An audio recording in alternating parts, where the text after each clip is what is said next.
ഗർഭിണികൾക്ക് മരുന്ന് കഴിക്കാമോ? ഇതാണ് ചോദ്യം. തീർച്ചയായിട്ടും ഹോമിയോപ്പതിയിൽ ഗർഭസ്ഥ അവസ്ഥയിൽ മരുന്നുകൾ കഴിക്കണം എന്ന് തന്നെയാണ് പറയുന്നത്. കാരണം ഗർഭം എന്ന് പറയുന്നത്, പ്രഗ്നൻസി എന്ന് പറയുന്നത് ഒരു രോഗമല്ല, ഒരു നാച്ചുറൽ ഫിസിയോളജിക്കൽ പ്രോസസ്സാണ്. ആ സമയത്ത് പക്ഷേ ഈ സ്ത്രീകൾക്ക് ഇല്ലാത്ത രോഗങ്ങളില്ല. അവർക്ക് പ്രഷർ കൂടുന്നു, ഡിസ്ചാർജ് ഉണ്ടാകുന്നു, ആങ്സൈറ്റി വരുന്നു, ഉറക്കക്കുറവ് വരുന്നു, ഷുഗർ ഉണ്ടാകുന്നു, അതല്ല എന്നുണ്ടെങ്കിൽ നീര് വരുന്നു,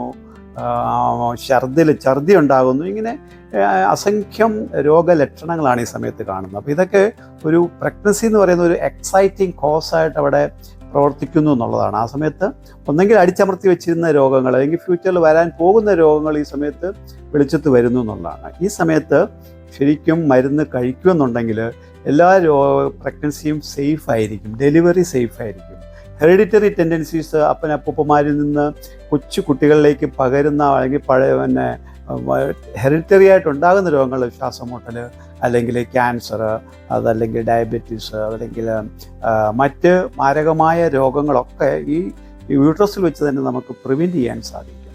അപ്പോൾ തീർച്ചയായിട്ടും പ്രഗ്നൻസി സമയത്ത് പ്രത്യേകിച്ചും ഈ 3 ട്രൈമസ്റ്ററിലും ഹോമിയോപ്പതി മെഡിസിൻ റെഗുലറായിട്ട് എടുക്കുന്നുണ്ടെന്നുണ്ടെങ്കിൽ എല്ലാ പ്രഗ്നന്റ് ലേഡീസിനെയും നമുക്ക് സേഫാക്കാൻ സാധിക്കും. അടുത്ത ജനറേഷനെ, കുട്ടികൾക്ക് നമുക്ക് രോഗമില്ലാത്ത ഒരു ജനറേഷനെ വാർത്തെടുക്കാൻ സാധിക്കും.